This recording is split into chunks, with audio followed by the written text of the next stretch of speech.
Today's video, tips for choosing a broker. So just to give you,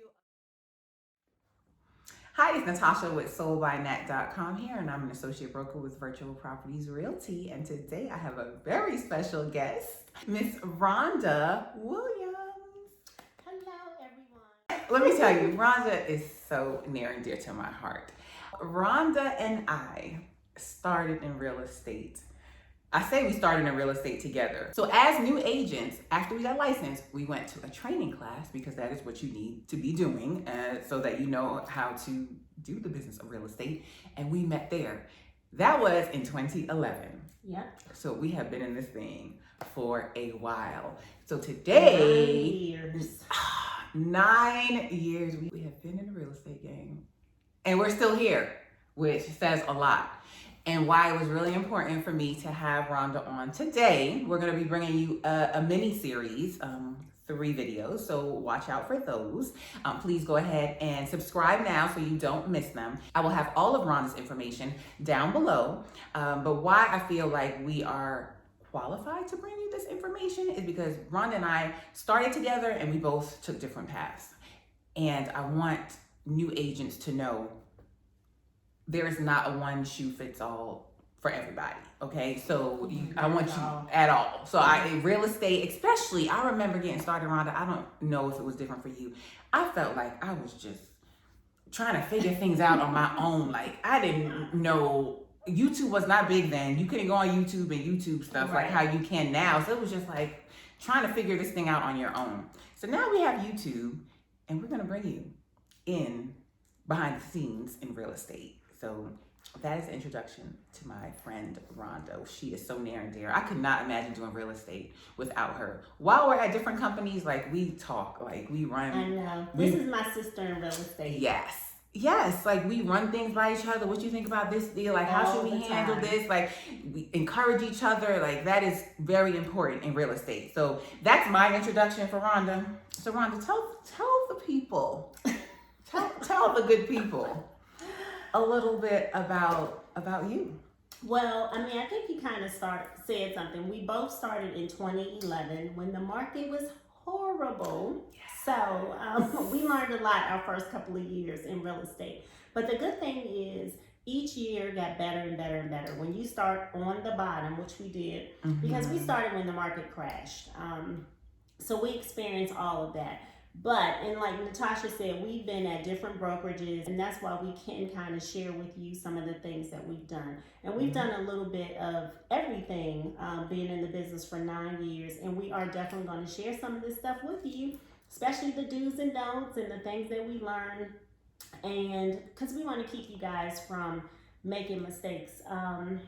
I am also an associate broker. I have a small real estate team. That was one of my goals years ago. So we're going to kind of talk about all of that, but I think that's kind of the basics about me.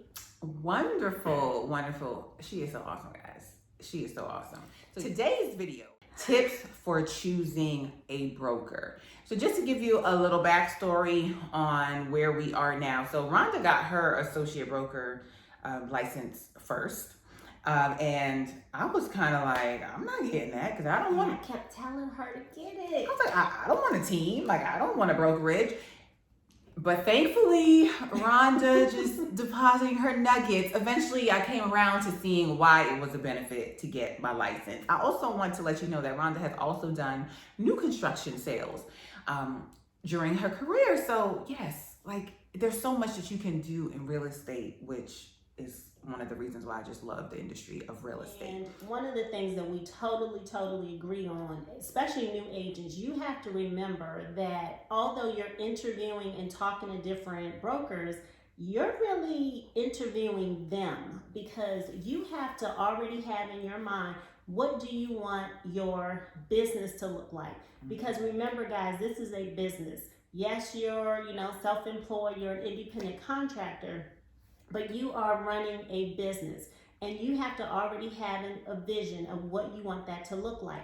And based on your vision, those are the things you need to find when you are affiliating with a broker. So you have to everybody, always thinks of just buyers and sellers. Oh, you're going to drive buyers around and help them find a house. Oh, a seller, you're going to put a sign in the yard, you're going to sell their house. But you need to kind of think beyond that. Some people, they have a vision of, they just want to be in the commercial business. So they want to work, high rises, retail stores, churches, things like that. So you need to make sure that your brokerage has a commercial division. Natasha mentioned that I sat on site for 3 years, new construction. So you need to make sure if that's something that you're thinking about doing, and you don't want to join one of these large companies and be an employee, then you need to ask them, hey, do you have a new homes division? Are there some opportunities that you work with builders and I can sit on site? Another thing, a lot of us need to be personal. We need to be investing in real estate. So you need to ask your broker, if I want to invest or I have my own personal investments, how are you going to work with me when I'm buying properties at the auction or unlisted properties, or I may be flipping or wholesaling? So you need to make sure that they offer those opportunities for you also. Like Natasha mentioned earlier, real estate is not just, this one lane thing. It's so many opportunities and different avenues that you can take in your career. So you need to just kind of have all of that vision in your head and ask those questions. Do not be afraid, because you may affiliate with somebody and may not be able to do the things that you want to do and flourish.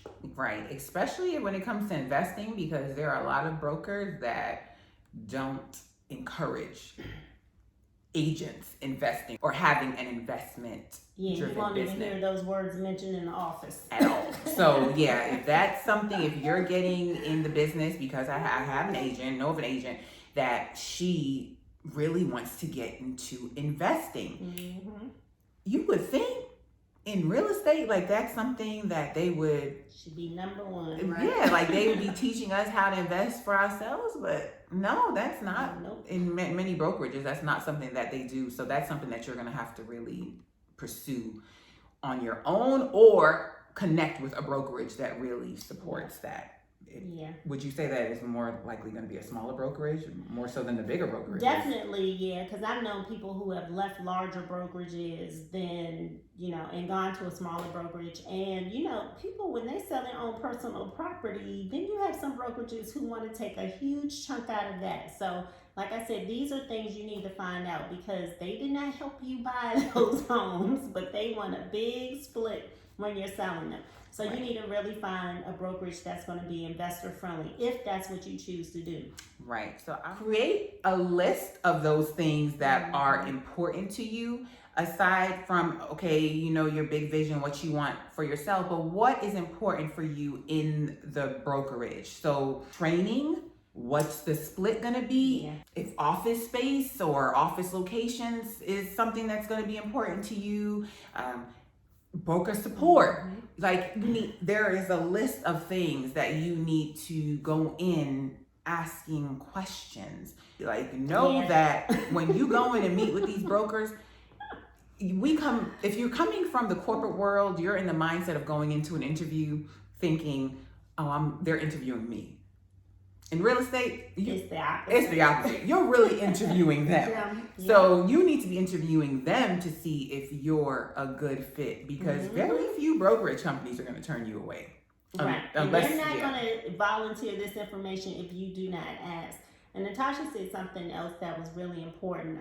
That was kind of in the top 3, was education and training, especially if you are a new agent. Because look, we're going to be honest with you. All that stuff you studied for your test to pass the test, you're not going to even need to know half that.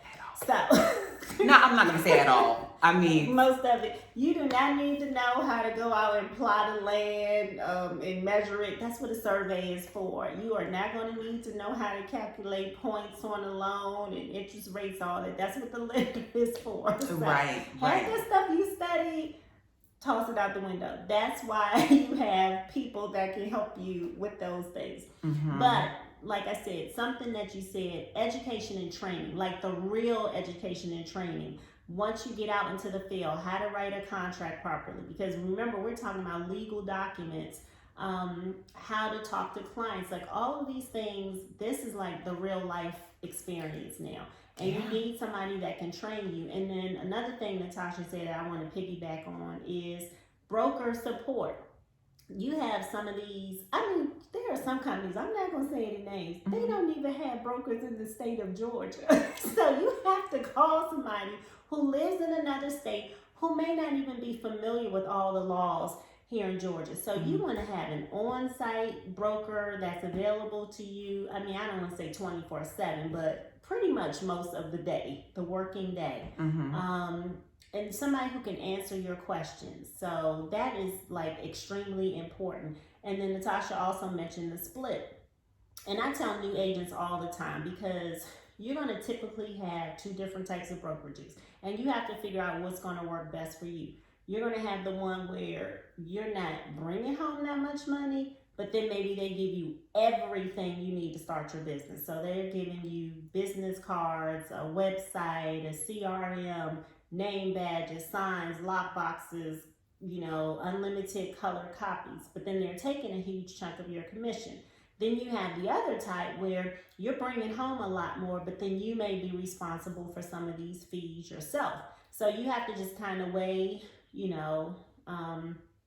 one's going to work for you. Because if you're brand new and you have no money, you might want to go to that broker that's helping you get started and providing all of those things. But if you've been saving up because you know that you're making a career change, you may already have, that support, and you may not really need those things. So, I think that and we've kind of talked about that, and we've been on both sides of right the table, so we kind of know. I want to give Rhonda a shout out because you mentioned training and support. So Rhonda has a team.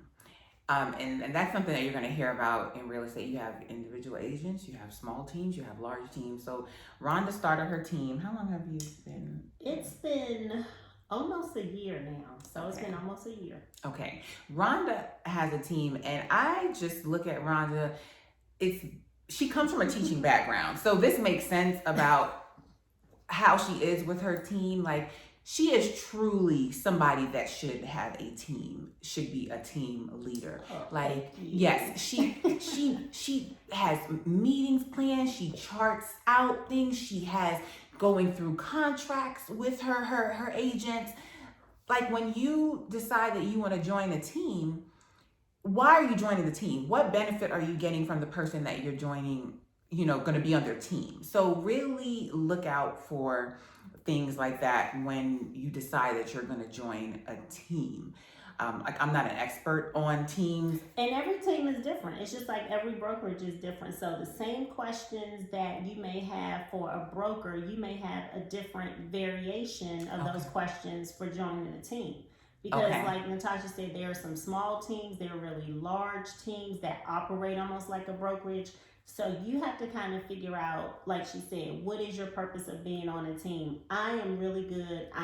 Education is my background. So like Natasha said, I'm used to lesson planning, and I have my calendar, and I have our training schedules. And I make sure that they kind of coincide with what the broker is already doing. So my agents on my team are getting even additional training. So yeah, you have to really kind of figure out what is the purpose, how you can help the team, and how the team can help you. Tell them the name of your brokerage and your team. My brokerage is Hannon Properties in Beaufort, Georgia, and my team name, which according to Greg, I am going to have to change a word or two, but currently it's Rhonda RM and Associates, and I am going to have to change that to either team or group. So really, yes, I found that out. Wow, I didn't so by realize 2021, it's going to be slightly different. All right, but you can look me up, Rhonda M.G. Williams, associate broker, Hannon Properties. Yeah, so if you are looking to get into real estate, or you're looking for a change, you can definitely speak to Rhonda. Her information. Or you. Yes. Her information will be down below. But if you have questions, you can contact either one of us. We are going to keep it real in real estate, and we are going to let you know. Because my thing is, listen, we're going to give you the information, and you make the decision that is best for you. The one thing that you also need to consider is maybe the location or the type of or what the physical building of your brokerage looks like. A lot of people are moving to what's called smart offices, so there aren't any traditional like cubby holes and or cubbies and desk in the office. But if you are a new agent and you need a lot of support and you need to go in, you want to make sure it's somewhere fairly close to your house. You want to make, you don't want a brokerage that's an hour away. And then you may need space to meet clients. So I think that's kind of important too, to figure out, what type of physical building that you may need when you're looking for a brokerage. And I like having space to go to. Like, I like having an office. I like meeting clients at the office. But there are a lot of virtual brokers now and agents. But she has a nice home office too. Oh, yeah. She kind of inspired my home office. Yeah, we are in home office right now, and listen, like this, you guys can't see all of it, but she's AKA, and she has the green and the pink, and yes, it is lovely in here. Do you see these chairs? But some of these online brokerages, they don't have office space, and some of these individual agents and companies, because you can be an agent and have your own company. Like, I could start my own brokerage and have it called Natasha Real Estate. Sold by Nat, and I could be my own company. In that case, I could either pay to have a building, or I could say, well, I'm just going to meet clients in Panera or Starbucks or something like that. So for me, I like having office space. I think, especially as a new agent, I would think that's a plus. But again, to each his own. We're giving you the information. Do you have any other tips? No, I think we kind of covered the basics. Like we mentioned, is you want to make sure that you're interviewing them and you come with a set of questions. You want to make sure that you're getting the training and resources that you need. You want to consider the location, and you want to make sure that that brokerage is offering the things that can help support the vision of your business. Right. And then at the same time, just know, if you do join a brokerage and you decide, wow, after a while, this isn't the best fit, you can change brokerages. I do not encourage brokerage hopping. Like, you don't want to change brokerages every year. You need some sort of stability that reflects on you and your business. But, you change. I mean, as your business grows, you may decide that another company is a better fit for you. And I'll go ahead and share my route. I started with Coldwell Banker. I was there with them for... we were together.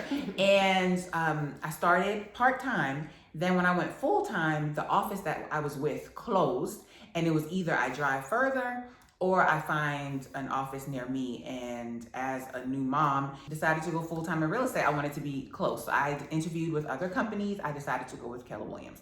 Went with Keller Williams for a while, and then I decided I needed a change. And then I'll speak on that. I have nothing to say negatively about any of the companies. And it's like, you gotta go with what is best for you. If you have questions about those companies, hey, call me, I'll tell you. It may be a great fit for you, because we still know agents that are still at those companies, and it works for them. So then I transitioned and I went to Virtual Properties Realty, and I've been there since 2016. And I have what you wouldn't call it a traditional team. You can have a team at Virtual Properties, but I'm a part of what's called the Ambassador Program, where if I have agents that are connected to me through Virtual Properties Realty, because I've shared Virtual Properties with them. They knew that I was with Virtual Properties and they wanted to join Virtual Properties. So we're connected within Virtual Properties. They have questions, they call me, I help them. So we're connected that way. We aren't part of an official team. I have one agent. We actually worked out together. She was a teacher. She went full-time in real estate end of last year. And, I've reached out to her, just seeing how I could help her. Come to find out, I haven't been hearing from her because she's been super busy. She had 3 closings last month. I'm like, you go ahead and get it, girl. So I can help you as much as you need or as little as you need. Or you may decide to join a company like Rhonda's and be a part of an official team. That is an option for you as well. So thank you for watching. That was our video today about choosing the right broker. If you have any questions, please go ahead and leave them in the comment box below. Our information will be... like comments. Yes, we do like comments. Please leave. I know you have comments and questions because we had them when we were coming up. Do not hesitate to leave them. We will answer you. We will get back to you. And be sure to check out our next videos in this series, okay? If you haven't done so already, please go ahead and give this video a thumbs up. Please go ahead and subscribe. Also check out Rhonda's channel as well and subscribe to her as well, all right? Thank you for watching. Have a positive, peaceful, and productive day, and we will see you soon. Goodbye.